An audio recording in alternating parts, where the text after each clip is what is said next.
ஆனா நீங்க சவுத் இந்தியாவுக்குன்னு பாத்தீங்கன்னா சவுத் இந்தியாவுக்கு சீட்டு குறையும். இதை வந்து யாருமே சவுத் இந்தியால ஏற்றுக்க மாட்டாங்க.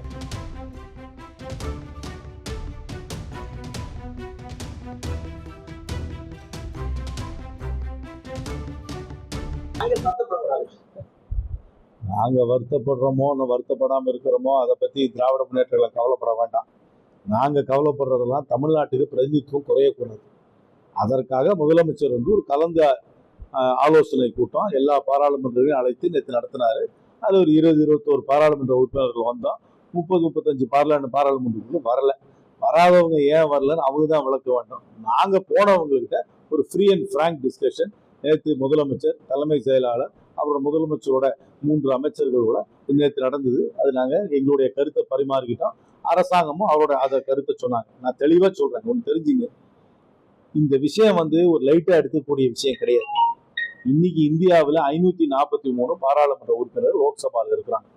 அதுல தமிழ்நாட்டுக்கு 39 பாராளுமன்ற உறுப்பினர்களும், பாண்டிச்சேரிக்கு ஒரு பாராளுமன்ற உறுப்பினர், 40ன்னு வச்சுக்கோங்க. 543ல நாங்க தமிழ்நாட்டுக்கும் பாண்டிச்சேரிக்கும் சேர்த்து 40 பேர் பாராளுமன்றத்தில் இருக்காங்க. இன்னைக்கு வந்து முதல்ல இந்திரா காந்தி வந்து 1976ல ஜனத்தொகை அடிப்படையில பாராளுமன்ற உறுப்பினர்களை பிரிச்சாங்கன்னா தென் மாநிலங்கள் பாதிக்கப்படும் உணர்த்தி தான் அது 543 கேப் போட்டாங்க. இதை வந்து மாற்றவே கூடாதுன்னு சொன்னாங்க. அதை மீண்டும் உணர்ந்துதான் 2001ல வாஜ்பாய் அது 543 அப்படியே இருக்கட்டும் விட்டார். அந்த 25 ஆண்டு காலம் இப்ப முடிய போகுது. இப்போ வந்து நீங்க சட்ட திருத்தம் நீங்க வந்து கொண்டு வராட்டி என்ன ஆகும்னா 2026ல மக்கள் தொகை கணக்கெடுப்பு எடுப்பாங்க. அது 2027ல இந்த கணக்கெடுப்பு முடியும். அதை பேஸ் பண்ணி இந்த 543 550 வரைக்கும் போலாம். இந்த 550 நீங்க பிரிச்சீங்கன்னா என்ன ஆகும்னா தமிழ்நாட்டுக்கு ஒரு 39ல இருந்து ஒரு 46-47 சீட்டை கூடும். ஒரு 5-6-8 சீட்டு கூடும். ஆனா உத்தரப்பிரதேசத்துக்கு 80ல இருந்து ஒரு 120 சீட்டு வரைக்கும் கூடிடும். 117-120 சீட்டு கூடும். கேரளாவுக்கு 20ல இருந்து குறைஞ்சிரும் சீட், ஏன்னா ஜனத்தொகை குறைஞ்சு போச்சு. அதனால இது ஜனத்தொகை அடிப்படையில பண்ணீங்கன்னா தென் மாநிலங்களுடைய பிரதிநிதித்துவம் குறைஞ்சிடும். வட மாநிலங்களோட பிரதிநிதித்துவம் கூடும். ராஜஸ்தானுக்கு சீட்டு கூடும், பெரிய அளவுல கூடும். பீகாருக்கு பெரிய அளவுல கூடும், யூபிக்கு பெரிய அளவுல கூடும். தமிழ்நாட்டுக்கு சொற்ப சீட்டு கூடும், கேரளாவுக்கு குறையும். ஆனா நீங்க சவுத் இந்தியாவுக்குன்னு பாத்தீங்கன்னா சவுத் இந்தியாவுக்கு சீட்டு குறையும். இதை வந்து யாருமே சவுத் இந்தியால ஏற்றுக்க மாட்டாங்க. ஜனத்தொகை அடிப்படையில மட்டுமே நீங்க வந்து சீட்டை மறு வரைவு செஞ்சீங்கன்னாக்க யாரும் ஒத்துக்க மாட்டாங்க. டிஎம்கே முதல்ல அதை ஒத்துக்கல, அதுதான் எழுத்து ஓட்டு போட்டாங்க.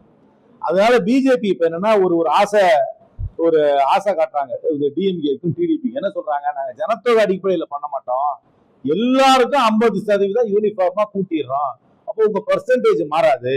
நீங்க இப்ப 40 இருக்கவங்க நாங்க 60 ஆக்கிடுவோம், 80 இருக்கிறவங்க 120 ஆக்கிடுவோம், உங்களுக்கு பெர்சன்டேஜ் இருக்கும். இதுல என்னன்னா இது மேலோட்டமா பார்க்கும்போது ஆமா எல்லாருக்கும் 50% கூட்டுறாங்களே, நமக்கும் 50% கூட்டுறாங்களே, இதுல நமக்கு என்ன பாதிப்புன்னு நினைப்பீங்க. ஆனா என்ன ஆகும்னா நமக்கு வந்து 40ல இருந்து 60 ஆகும்.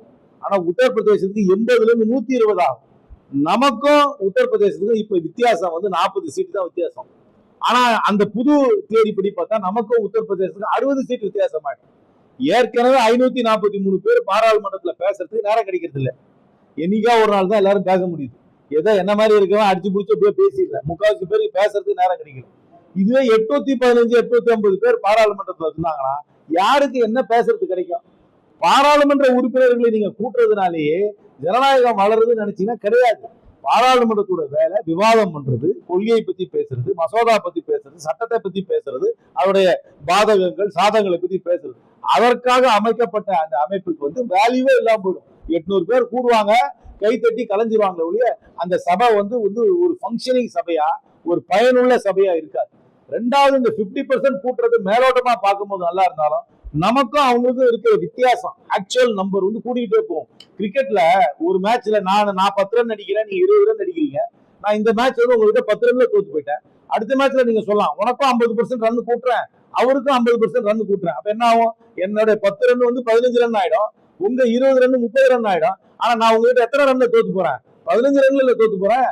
பர்சன்டேஜா பாக்குறேன், எவ்வளவு ரன்ல தான் தோத்து போறோம்னு பாக்குறான். அதுக்கப்புறம் நாளைக்கு வந்து சிம்பிள் மெஜாரிட்டின்னு வந்தா அந்த 5 ஸ்டேட்ல இருந்து வந்து உட்கார்ந்தவங்க வந்து உட்கார்ந்தாலே போதும், மொத்த ஸ்டேட்டுக்கு எல்லாம் வேல்யூவே இல்லாம போயிடும். அதனால எந்த வகையில இந்த தொகுதி மறுசீரமைப்பு பண்ணாலும் அது தமிழ்நாட்டுக்கு பாதகம் என்பதை தெளிவாக புரிந்து கொள்ள வேண்டும். இதை யாராவது ஆதரித்தார்கள் என்றால் அவர்கள் தமிழ் உரிமைகளுக்கு எதிர்த்து வாக்களிக்கிறார்கள் என்பதுதான் அர்த்தம். இது எந்த வகையில ஏத்துக்க கூடாது. எப்படி இந்திரா காந்தியும் வாஜ்பாயும் 25 வருஷம் 543 பாதுகாத்தாங்களோ, எங்களை பொறுத்த வரைக்கும் இந்த 543 திருப்பி பாதுகாத்து தமிழ்நாட்டுக்கு அதுல இருக்கிற 39 பாண்டிச்சேரிக்கு இருக்கிற 40 திருப்பி பாதுகாத்து கொடுக்க வேண்டும்.